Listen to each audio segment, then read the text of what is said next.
The Vatican announced on Tuesday, March 17th, that Pope Francis will consecrate Russia and Ukraine to the Immaculate Heart of Mary later this month.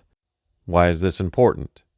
Because the reality is the consecration of Russia to the Immaculate Heart has never been done as it was requested. And I'm sorry, but that's just an indisputable fact. Our Lady said to Sister Lucia in 1929, "The moment has come in which God asks the Holy Father to make, in union with all the bishops of the world, the consecration of Russia to my Immaculate Heart, promising to save it by these means." So the criteria is consecrate Russia to the Immaculate Heart of Mary in union with all the bishops. Again, this has not been done. At one point, Jesus conceded that the Pope could consecrate the world with a special mention of Russia in union with all the bishops, but again, this was not done. Pope Pius XII consecrated the world with the bishops, but did not mention Russia in 1942, and he consecrated Russia privately without the bishops in 1952. Pope John Paul II consecrated the world without mentioning Russia in both 1982 and 1984. So the question really isn't, has the consecration of Russia been done as requested? Because the answer to that question is no, it hasn't. The question is, was one of these failed attempts accepted by heaven as the requested consecration?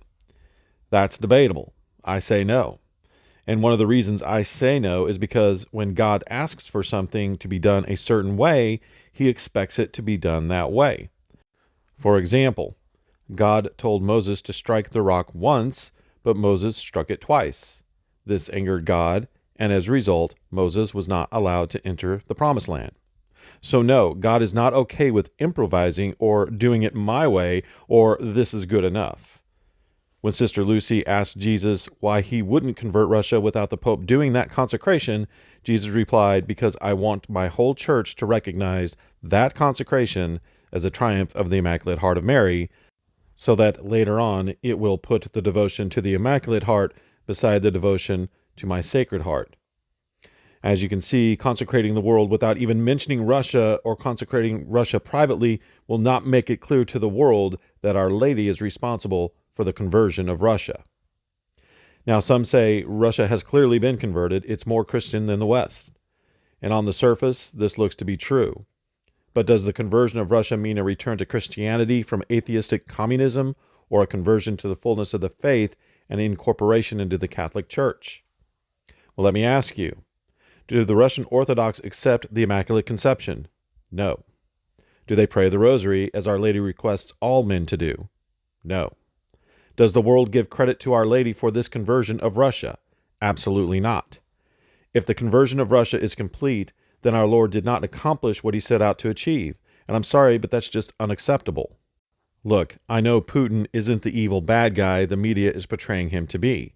NATO is an anti-Russian organization who, after the Cold War, inched closer and closer to the Russian border, snatching up the old Soviet states. And Russia's main military concern is border security.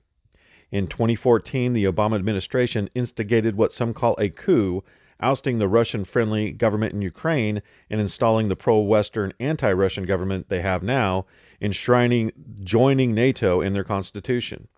Russia was provoked by the West, no doubt. When Trump was president, he was able to hold Putin back. When Biden got in office, because he was a major player in the Obama administration and heavily tied to the new Ukrainian government, I think he knew that him being president would provoke Putin. So he lifted all the sanctions and started buying oil from Russia, thinking that that would appease Putin.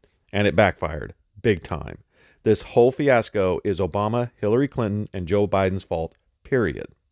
Plus, when you have the globalists like Soros and the neocons at Fox News and people like Ben Shapiro and Sean Hannity all agreeing that Putin is the bad guy, you know something's up.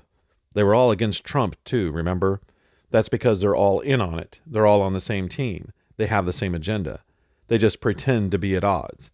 When someone comes along and truly threatens their globalist agenda, they circle the wagons. But there is another side to this too. Putin, the Russian government, they're all ex-KGB. Even the patriarch of the Russian Orthodox Church is ex-KGB. The communists learned a long time ago that it's a lot easier to take over a society if you infiltrate the church rather than putting itself against it, because then bodies start piling up and blood is bad for business. Even the mob knows that. But get the church to go along and the people will follow. They did it in South America, China. The Catholic Church has been infiltrated by communists, which is why it's in the state it's in. Do you really think the Russian communists left the Russian Orthodox Church alone? Not to mention, there is credible evidence from former KGB agents who defected to the West that says this is all a ruse by Putin and Russia, and that Russian communism and plans for world domination are still very much alive. The CIA and the Western powers know it, which is why NATO did not disband after the Cold War, but rather started building up and inching closer and closer to Russia. Tinfoiled hat stuff, right? Maybe. But the situation is not black and white, and we don't know what's really going on. And we're not going to get the truth from the media, any media. Not CNN or MSNBC on the left, or the warhawk neocons at Fox News, The Blaze, and Daily Wire, or foreign outfits like BBC, WION, and Al Jazeera. Everyone has an agenda. There is no objectivity. So I look at Fatima and see not just that Russia will be a problem, but the errors of Russia will spread and have spread. We were told this would happen if Russia wasn't consecrated. It's not just about Russia, but the errors of Russia spreading and infecting the world, and a promised era of peace that clearly hasn't happened. Are you telling me that the consecration of Russia has been done, Russia is converted, but the errors of Russia have spread to all the Western countries and are now threatening the world, but that's just too bad? Fatima is done and fulfilled.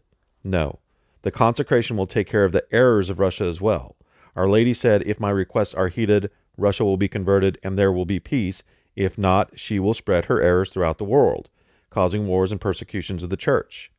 If the consecration has been done, why haven't the errors of Russia been corrected? And where's the peace? Let's say Russia is in the right and the West is in the wrong. They're in the wrong because of the errors of Russia. So consecrating Russia will take care of the errors of Russia, even if Russia herself is no longer suffering from them. Which brings me back to Pope Francis and the consecration of Russia and Ukraine. Will he finally do it right? What do you think?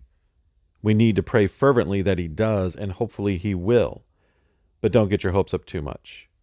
Though I can see a situation where Francis does do it right just to appease the traditional wing of the church, because he knows they don't like him, and some don't accept him as pope.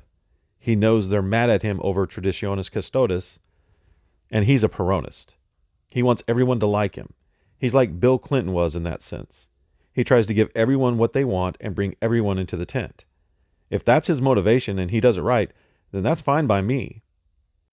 And if he says, I consecrate Russia to the Immaculate Heart of Mary, or even, I consecrate Russia and Ukraine, or Ukraine and Russia, as long as he says, consecrate Russia to Immaculate Heart of Mary, if he says the word Russia, it's done as far as I'm concerned. And Our Lady said, in the end, my Immaculate Heart will triumph. The Holy Father will consecrate Russia to me, and she shall be converted, and a period of peace will be granted to the world. So it will happen.